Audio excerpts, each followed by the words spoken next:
Cheetah Magic. We started asking ourselves why at this time when Gogo has just started to shine. The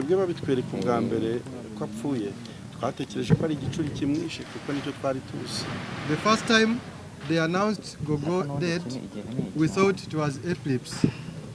No kwa muganga aho ngaho bari mbo harugiye kwa muganga bakora estimation ariko batapima umuntu bakanaliza ibimenyetso ngo no muntu yishwe wenda no kubura oxygene nibyo bari badutangarije imbere ariko nta kizami cyari cyakozwe na machine. The doctors estimated that Gogo could have died of epilepsy as a result of respiratory aspiration. Ariko rero tugeze kuyindi minsi yakurikiye twamujyanye mu Lago Hospital gushaka icyamwishe. The next day we decided to take Gogo's body to Mulago for postmortem examination. Tumujyanye yo rero icyamwishe haratangaye icyo twakekaga dusanga sicyo. Very few people knew about it. Ntabwo twigeze twishimira rero ko abantu bamenye ibyo bintu kandi bitavuga ubutumwa ntacyo bivuze kwivuga ubutumwa rye. We did not find it necessary to inform the public about her illness. Twakomeje kubihisha. We kept it a secret because it was not necessary. Niki cyatumye mvuga gutyo ngo byari biri nyuma y'irito kubera ko hari abantu bari batangiye gutangaza ko Gogo yishwe n'igicuri n'uburozi n'ibindi bituma noneho nza kuvuga ati oya dusanzwe tuzi ko nyine yakirwaraga none reka tubibabwire ariko sicyo cyamwishe. Ubu rero muri iki kiganiro turaza kuvugiramo n'ikishe Gogo.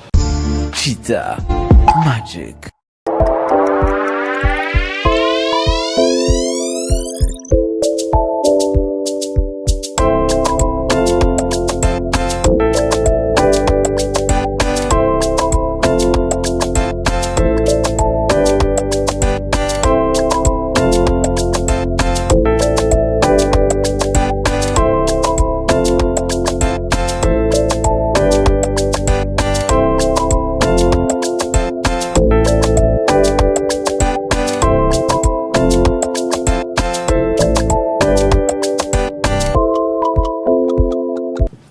Rwanda Forensic Laboratory cyangwa kuri moruge y'ibitaro bya Kacyiru nahamaze kwakirwa umurambo wa nyakwigendera Gogo Glorious. Iyi kipe rero turi kumwe hano nabo bari kumwe nawe ubwo yatabarukaga aguye hariya mu gihugu cya Uganda aho yari yagiye mu ivuga butumwa. Turagira ngo tuganire nabo abantu basobanukirwe gatoya noneho babivugira mu Rwanda n'ubundi bagiye babivuga ariko bakabivugira hariya Uganda basobanukirwe urugendo uko rwari rumeze uko rwagenze uko yatabarutse ndetse nyine nuko gahunda ziteguye kugeza ubu ngubu. Nkuko rero umuryango wa Gogo Glorious ndetse na timu bari kumwe batoye Bikemu ngabari we uri buze kuvugana n'itangazamakuru nubwo mubabona bose reka tumwakire natubwire nyine uko urugendo rwagenze ndetse nuko Gogo Glorious yaje gutabaruka kugira ngo abanyarwanda babisobanukirwe. Yes, ashimwe cyane. Mwanyemerera tukatangira dusenga Imana. Data twese uri mu ijuru, Imana nziza, Imana ikomeye, Imana itabura guseruka mu byago no mu makuba. Ijambo ryawe rihora ridusaba kugushima mu byiza ndetse no mu bibi. Aka kanya turi hano dushima kuko ikintu ukoze kuri twe aba ari cyiza nubwo turira nubwo amarangamutima tuzamukana ariko mu mugambi wawe harimo ibyiza gusa nko buri ibya biri. Tuje hano ishimwe rya mbere dufite nuko warinze ubuzima bwacu twebwe abagihumeka. Ntabwo nabona amagambo nkoresha mvuga ikintu ukoze ariko umutima wanjye uragikurura ndetse uragishyikira cyane. Sinzi niba nabona n'impapuro nyandikamo. Turi hano ngo tuzirikane urukundo rwawe. Wakoze ibyo watekereje gukora urangije ubikora nk'Imana. Ntitwakubaza ngo why you did.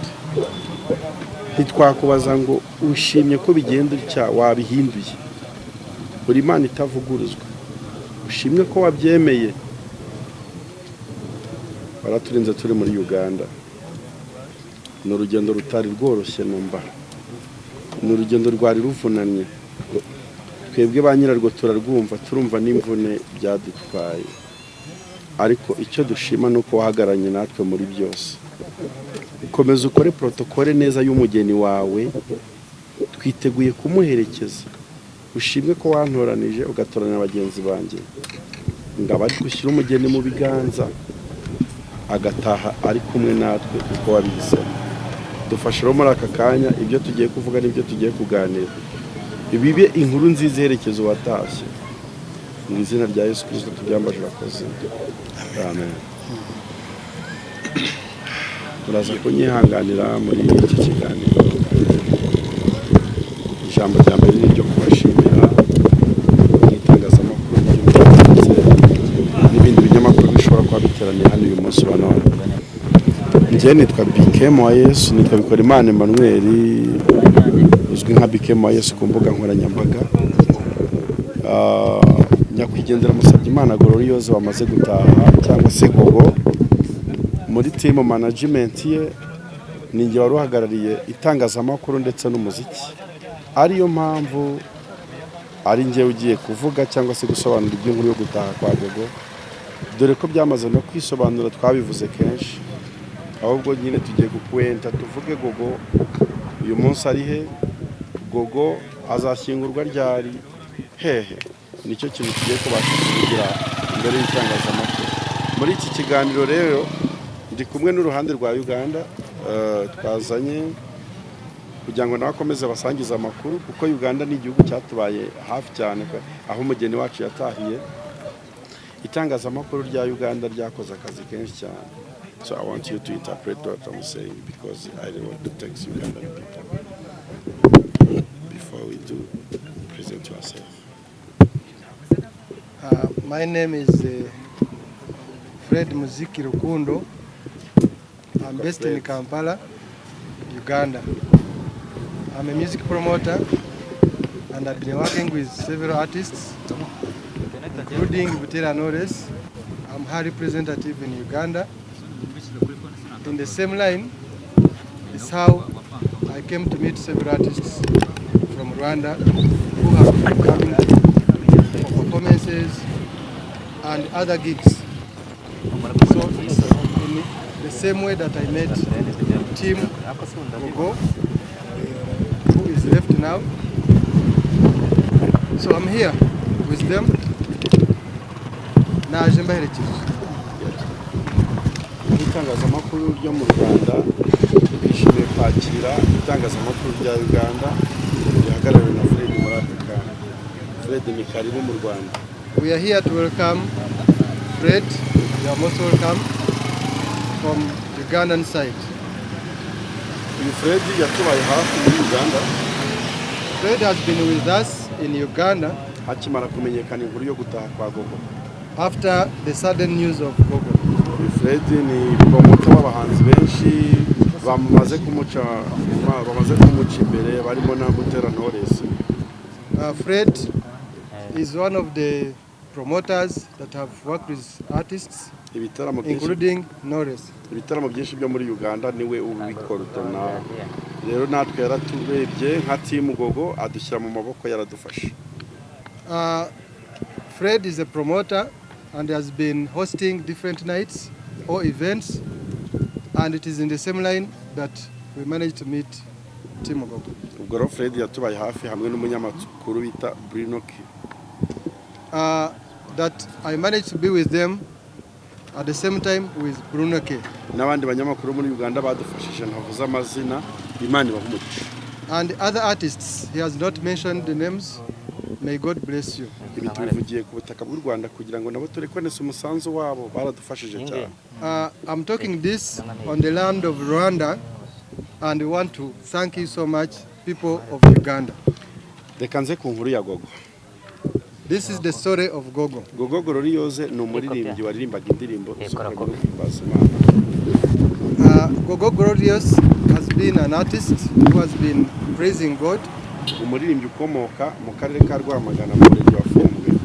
A musician from Rwamagana at a place called Mubumbwe. Fumbwe.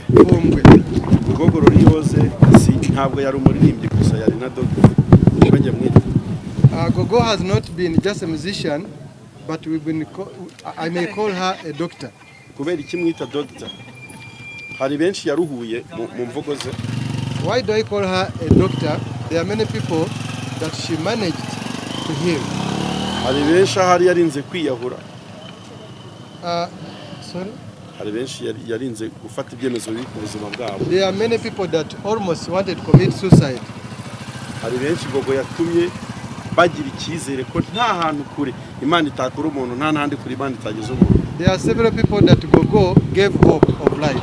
ndatangazwa n'ijambo rikomeye Gogo yambwiye habura icyumweru gapfa. There is a word Gogo told me a week before her passing. naramubajije ngo Gogo ni ikihe gitangaza ushima Imana ku buzima bwawe yaba yaragukoreye. I asked Gogo, what kind of miracle did God do for you? yaransubije ngo namaze gusobanukirwa ko Imana itarobanura ku butoni kandi ko nta hantu kuri Imana itakuvana umuntu, nta n'ahandi kuri itamujyana. That God is a fair God. Kurobanura mu byita mute? Katonda tayawula. Let me speak it in Kiganda. Okay, iryo somo Gogo araridusigiye. Gogo has given us a lesson. dore inkuru ya Gogo rero y'ukuntu yatashye. This is the story of how Gogo died. ndashaka gusobanura iki kintu imbere y'itangazamakuru kuko nabonye hari abari kugisobanura mu buryo butari bwo kandi ari umuntu wacu twariho ataha. I want to explain this so that the media can understand, because we have had a lot of rumors. ndashaka kubigira clear. simbivugisha amarangamutima gusa, ndabivugisha na document z'abaganga. I'm not just saying by words, but I also have documents. Gogo twavanye mu Rwanda ariko wa kane nijoro itariki ya 30 niba mbyibuka neza twerekeza Uganda. We left Rwanda on 30th, I think it was Thursday, going to Uganda. twari tugiye gukora umurimo w'Imana mu karere ka Kakumiro district muri Uganda. We had gone for a gospel mission in Kakumiro district, Uganda. icyo gihe twaragiye, hari videos bigaragaza kuri channel ya Gogo Gloriose. Gogo umunsi wa mbere twabonye ibintu bikomeye bitwereka ko Gogo ari kudusezeraho ntitwabimenya. umunsi wa mbere wa crusade, The very first time of the crusade, there are many signs that we saw into Gogo, which manifested her like saying bye. Gogo yabyiniye Imana mu buryo budasanzwe, abantu mwarabonye kuri social media. Gogo atambira Imana bigeraho afata inkoni akajya agenda kubita abanze kubyina akabazana kubyina. Ibyo nanze ko cameraman abyerekana icyo gihe. Gogo praised God in a way that we never expected, and which was unusual of what we used to see her praising God. Uwo wari umunsi wo kwa gatanu w'igiterane. It was the very first day and Friday. Aha. Ku munsi wo kuwa gatandatu Gogo yagarutse mu materaniro aririmba. Twanze ko akomeza kuririmba cyane, musabira iteraniro ko bamuhindirimba ebyiri gusa, kuko kwa gatanu yari yakoresheje imbaraga zo guhimbaza Imana. Abatumanze naruhuke aririmba indirimbo ebyiri gusa, ntizari nyinshi ku muhanzi abakora umuziki murabyumva. The next day Gogo came back for performance, but we did not allow her to do a lot of performance because the previous day she had done a lot of praising and performances. Umunsi wo kwa gatandatu rero na urangira neza, dufata Gogo kuri hoteli twariho na protocole we, uyu mukobwa ufite ifoto ye, bajya kuryama. So on Saturday, I think it was 31st, Gogo after performance, we went together and she had a rest. Ku cyumweru naho haragera Gogo aririmba izindi ndirimbo ebyiri. The next day on Sunday, Gogo also performed 2 songs. Ko cyari igiterane cy'iminsi 3. Because it was a crusade of 3 days. Bigenda neza rero, dore ukuntu twaje Kampala rero ariho Gogo yaguye. Everything went on well until we came back to Kampala, where Gogo died from. Gogo yaje Kampala ku cyumweru, kuri icyo cyumweru tuza nijoro, duca twavuye Kakumiro tuza Kampala, dukika Kampala kuwa mbere mu gitondo saa 10. They came in the night of Sunday and reached Kampala early morning on Monday. Tugeze Kampala tujya gushaka ahantu tugomba kuryama birumvikana. After reaching Kampala, we had to look for where we can rest from. ni ibintu bitanatworoheye nabyo kubera amasaha twari tuziye no kutamenyera igihugu neza. Getting accommodation that time, it wasn't easy because we were not used to the country. Aho twajyaga henshi baratubwira ati nta place hano. Wherever we could reach, it was full. Ariko byangira tubonye amakuru. Until we got where to sleep. Uwo munsi wo kuwa mbere nimugoroba That same Monday evening, Gogo yatangiye kugaragaza ibimenyetso by'uburwayi. Gogo started showing signs of illness. Ariko ntibyadukanze cyane kuko ni ibimenyetso by'uburwayi yari asanganywe. But it wasn't a shock to us because it was the usual way of her illness. Yari afite ubumuga bana nabwo hari n'ikarita ya leta ibigaragaza. She had a disability and there is a card from the government that shows her disability. Yajya afatwa tukavuga ngo bya bindi murabizi nk'abantu barwara igicuri hari ukuntu igicuri gifata umuntu mu minota ibiri akababaye muzima mu kanya kikongera gutyo akaba yabaho ubuzima gutyo kuko hari iriya ndwara itagivurwa ngo ikire nubwo hari n'abayikize ariko we ntiyabonetse mu bayikize icyo gihe. People who know how epilepsy attacks, you know very well that it can attack you for like 2 minutes, 3 minutes and you get well. And there is no known medication for epilepsy. So she would get well. Kwa kabiri rero noneho cyaramufasha kikajya kimucugusa.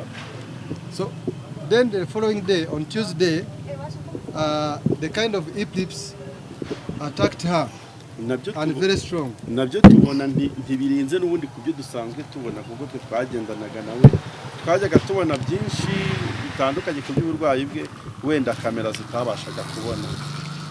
But still, it was the usual way because we were used to that kind of illness, the epilepsy, and we were not shocked. She would get well. Ndiyegisikiza no ku bantu babonye ikiganiro cyanjye nakoze kuri Yago TV show. I remember those who watched the Yago TV show. Hari ijambo mutakiriye neza ko rivuga ngo inyuma y'irido hari ibintu mutabonaga ku burwayi bwa Gogo. There's a word he said that behind the cameras there are some things that used to happen in Gogo's life. Nabonye isi itarabyakiriye neza ndaza gusobanura impamvu nabivuze kuriya. The world did not receive it well, but I'm going to explain about it. Nukuvuga ngo Gogo yararwaye indwara twe twari tuziranye nka team. Gogo had an illness that every one of us in the team knew about it. N'abantu bake bari babizi. Very few people knew about it. Ntabwo twigeze twishimira rero ko abantu bamenye ibyo bintu kandi bitavuga ubutumwa ntacyo bivuze kwivuga ubutumwa rye. We did not find it necessary to inform the public about her illness. Twakomeje kubihisha. We kept it a secret because it was not necessary. Niki cyatumye mvuga gutyo ngo byari biri inyuma y'irido kubera ko hari abantu bari batangiye gutangaza ko Gogo yishwe n'igicuri n'uburozi n'ibindi bituma noneho nza kuvuga ati oya dusanzwe tuzi ko nyine yakirwaraga none reka tubibabwire ariko sicyo cyamwishe. Ubu rero muri iki kiganiro turaza kuvugiramo n'ikishe Gogo. In this conversation we shall talk about what exactly killed Gogo, though the first information was about the epilepsy. Ubwo rero abantu babonye cyangwa se bakurikiye ikiganiro bakanyumva nabi kuri Yago TV show nsabye imbabazi kuko singiye wo gukomeretsa wagiye kandi yari donc kuri nge yari mushiki wanjye yari umukobwa wanjye yari doctor kubera ukuntu yamfashaga mu buryo bwose namwe mu dukurikiye murabizi Gogo yaduhaye ibyishimo singiyewe rero warwindukira ngo ngoresha imvugo zidakwiye kuri Gogo cyangwa ngo ni kumukomeretsa bingana no kwikomeretsa. So I ask for forgiveness in case I hurt anyone during my interviews, especially on Yago TV. He's sorry. N'indi mvugo yose naba narakoresheje ku ma social media ikagira wikomeretsa yisabiye imbabazi hari n'ibyo twaterwaga n'amarangamutima yo kubura umuntu. Or any other communication that I could have made that hurt any one of you, I'm sorry about it, but the condition I was in wasn't favorable.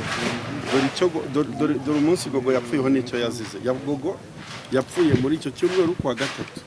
This is what killed Gogo. She died that week on Wednesday this week. kuwa gatatu ibyo bintu bimufata byakomeje kumufata bikamucugusa noneho tubona biri kuba buri kanya tugira ubwoba. On Wednesday 3rd of September, Gogo experienced an illness that would make her shake a lot. Twigira inama bigeze mu masaha ya saa moya z'umugoroba ngo reka tujyane umuntu kwa muganga tutamugumisha hano bikaba ibibazo kandi abaganga badufasha. Until it reached 7 p.m. when we decided to take Gogo to the hospital for medication. Tumujyana ku bitaro bya Cyengera we went to this is called the Cyengera Doctors Medical Center. Yeah, nibyo bitaro twamujyanye. Tugeze ku bitaro ntabwo byafashe n'isaha rwose.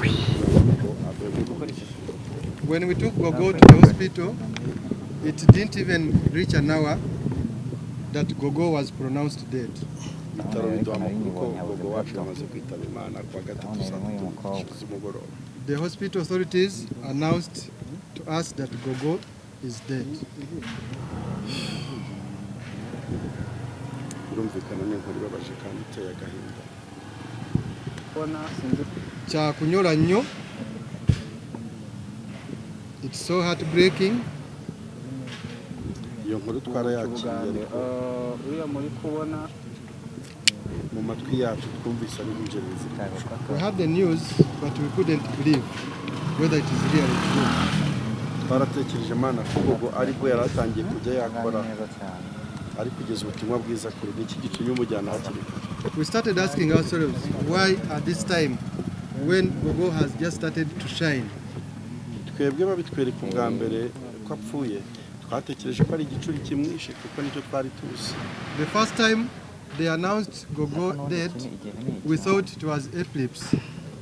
No kwa muganga aho ngaho bari harugiye kwa muganga bakora estimation ariko batapima umuntu bakanaliza ibimenyetso ngo no muntu yishwe wenda no kubura oxygene nibyo bari badutangarije imbere ariko nta kizami cyari cyakozwe gikozwe na machine. The doctors estimated that Gogo could have died of epilepsy as a result of respiratory aspiration. Ariko rero tugeze ku yindi minsi yakurikiye twamujyanye mu Lago Hospital gushaka icyamwishe. The next day we decided to take Gogo's body to Mulago for postmortem examination. Tumujyanyeyo rero icyamwishe haratangaye icyo twakekaga dusanga si cyo. So when we got a postmortem report, we found out that what we thought of that killed Gogo wasn't the right cause. Ahubwo tugiye kureba dokima impapuro baduhaye zavuye mu byuma batubwira ko Gogo yishwe n'ibihaha n'indwara yo kwibarira. After checking on the report from the doctors and what they told us, it was believed that Gogo died of lung infection. Gogo icyamwishe nicyo tuvugiye hano kuri kamera zingana utya n'isi yose ibyumva mu ndimi zitandukanye. Undi uzavuga ibitari azaba abeshya. So in brief, that is what killed Gogo. Nibiba ngombwa turatacinga hiyo document igaragaza. If possible, the document is there, we may attach it. Hari ibyambabaje muri iyo nkuru ya Gogo. There are things that hurt me in this story of Gogo. Aya makuru turi gutangaza turi kuyemera ngo n'umuryango wa Gogo kuko bamaze kubona ikishe Gogo. This news we are telling you, we sat with the family of Gogo. Nabo bavuye hano ngira ngo mwababonye. And they are babuze contented. Imbaraga zo kuvugira kuri kamera. They are contented about the news. Ariko twababajwe no kubona hari abanyamakuru batangaza ngo Gogo bamuroze, Gogo yanyweye ji. It was unprofessional to hear news from some media guys saying Gogo was given poison or something else. Ntabwo ibyo bintu byaturyoheye kubera agahinda twari dufite cyangwa tugifite ko umuntu wacu wagiye kubona ari umuntu wicaye kuri kamera ari guhimba icyamwisha atari dogiteri. Bisa n'ibiteje urubwa, bisa naho ari ukwishima hejuru y'umurambo, bisa nkaho ari ugushaka kurira. Sinzi nyine ibyo byarankomerekeje. It's not good to spread fake news before receiving an official report from the doctors. It's like he wanted maybe to benefit from the dead.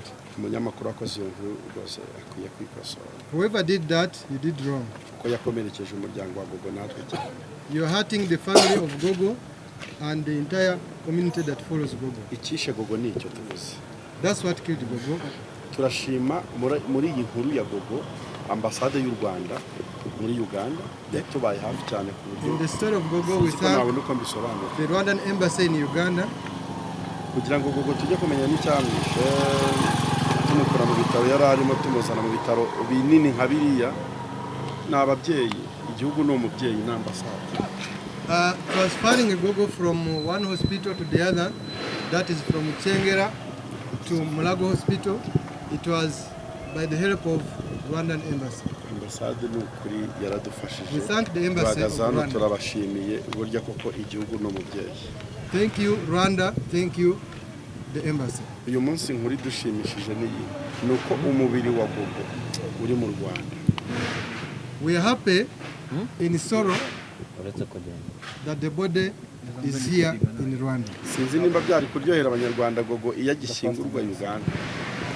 I don't know whether it would sound well to Rwandans that when Gogo was to be buried in Uganda. Ariko turashima effort igihugu cyabigizemo kugira ngo Gogo uyu munsi ashyingurwe ku butaka bw'u Rwanda tumwishyingurire. We thank everyone that helped us, especially the government of Rwanda. Ubu rero umubiri wa Gogo ubitse muri iki kigo mbona hano inyuma yanjye Rwanda Forensic Institute.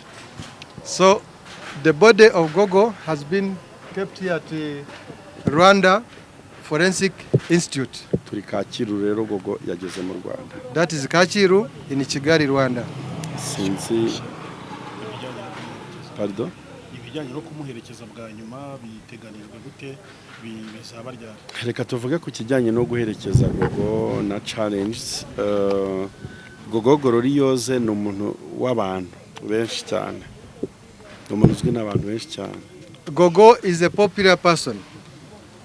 Dukeneye kwiga no gukora protocole ye neza kugira ngo aherekezwe mu cyubahiro kimukuye Imana yamuhaye. We need to have time and arrange Gogo's burial. Kubera ko twari turi muri Uganda twatekerezaga ibintu byinshi cyane. Murabizi ko umuryango Gogo afite mbisubiremo nitwe n'aba bantu n'aba banyamakuru n'abantu bari kureba iki kiganiro ni natwe nka team y'aba bantu Imana yari yaratoranije niwo muryango Gogo afite mugari tubanze tubitangaza. You very well know that Gogo is an orphan, meaning the family Gogo has, it's we, you, and everyone that had been following Gogo. Mumenye iki kintu Gogo nta papa yagiraga. Gogo didn't have her father. Gogo nta mama we yagiraga. Her mom died. Gogo bavutse ari abana babiri ubu yarariho n'ubundi ari umwe undi yarapfuye. They were born 2 and 1 died. Uwo muntu ubundi yahoraga akeneye nge nawe kuko nitwe muryango. Gogo needed me and you. Gogo n'ubundi aracyadukeneye and still needs us. Turifuza niba mubitwemereye ko dufatikanya guherekeza Gogo mu cyubahiro. We request that you join us to send Gogo in a decent way. Tubashije kurwana no kugira ngo Gogo ave muri Uganda mu buryo butari butworoheye. Njewe uvugiye inkuru maze amasaha 48 ntashinzira. It's not been an easy task bringing Gogo from Kampala to Kigali. Personally, he has not slept for over 48 hours. Ndumva muri iyo minsi narariye muri imwe. In those hours, maybe he had 1 meal. Atari uko mbuze ibiryo. Not because he could not afford, ahubwo ndwana no kugira ngo Gogo agere mu Rwanda. But he was busy finding ways of bringing Gogo's body here. I mean Gogo's body here. Mumpera Imana icyubahiro ko ibyo bintu bishobotse ndumva umutima wanjye usa n'uruhutse. So we thank God. Please help us thank God for bringing Gogo back to Rwanda. Dore ikigiye gukurikiraho twamaze kumvikana n'umuryango wa Gogo ko agomba gushyingurwa ku wa mbere. This is what follows next. Ubwo azashyingurwa ku wa mbere azashyingurwa Rwamagana ahaturuka birumvikana. Gogo's burial will take place on Monday. That will be 8th. tariki umunani. Murabizi ko Gogo yari umukristo mu itorero rya Anglican Church. Gogo has been in an Anglican church. Ariko mu cyaro, si mu cyaro gusa n'ahandi hari insengero nyinshi zafunzwe. Turi gutekereza ko uburyo bwo kumusezeraho mu rusengero pastor ashobora kuzamusanga mu rugo. There are some churches that were closed. We may find it possible for the pastor to pray for Gogo's body at their home. Kuri icyo ngicyo cyo kumuherekeza no kumusezeraho, amakuru arakomeza agende atangazwa. Tuzajya tubaha abanyamakuru abangaba turi kumwe babinyuze mu communities yayo. Ubwo ni hagati y'iri joro ndetse n'ejo hagize amakuru make azaboneka tuzababwira.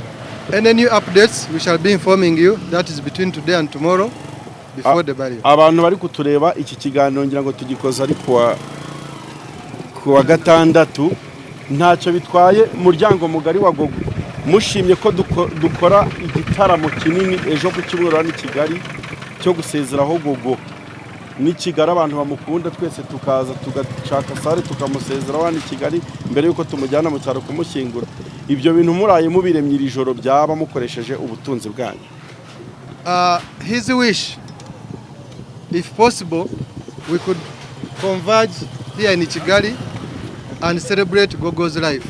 Ushobora kutureba rwose uri n'umuterankunga uri umwe gusa ukavuga ati iyo proje yera ntagatifu ndayiguze nimutegurire Gogo igitaramo kinini, kuko ni ibintu bihenze no mpamvu turi kwiyambaza abantu, kuko ibyo tumaze gukora ibimaze gukoreka ni byinshi, bimaze kujyana imbaraga ku buryo gutekereza ibindi bigiye gukurikira. Turasaba ko abantu badufasha.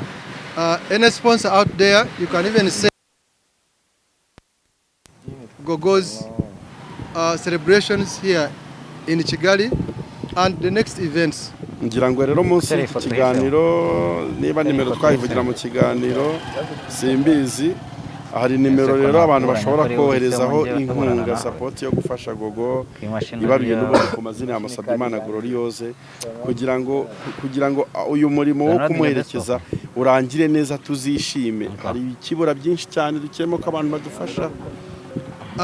If possible, we can read you the number for those that wish to stand with us, so we can have a very good send-off for Gogo. Maybe we can read you the number.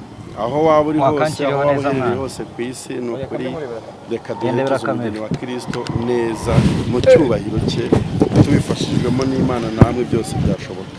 Everyone, everywhere, elsewhere in the world, you are welcome. Please stand with us. Ushobora gukoresha uburyo bwa World Limit cyangwa Mobile Money. You can use World Limit or Mobile Money from this number +2 guteranyaho 250 mbanje kode y'u Rwanda kugira bibe byakorohera n'uri hanze y'u Rwanda. You can use these numbers, maybe the first read it. Plus guteranya 200 guteranya 250 79 gatatu 88 23 cyangwa reka mbivuge gutya 079 gatatu 88 93 29. This is the number in case you want to use mobile money or world remit. +250 793 88 9329. Or in other words, you can say 0793 88 9329. This is the number in case you wish to stand with Gogo's family. Iyo nimero ibaruye ku mazina ya Musabyimana Gloriose. It is in the names of the late Musabyimana Gloriose. No kuri inkunga yawe ko yabingana kose n'ubufasha uzohereza buzakoreshwa icyo bugomba gukoreshwa. Anything, any support, any financial support of any amount is welcome. Then mbere turabashimira ariko tukibaza ngo byagenze gute kugira ngo twe tuzi nka manager we Auguste uyu munsi atari gutangariza urupfu rwa Cheetah Magic.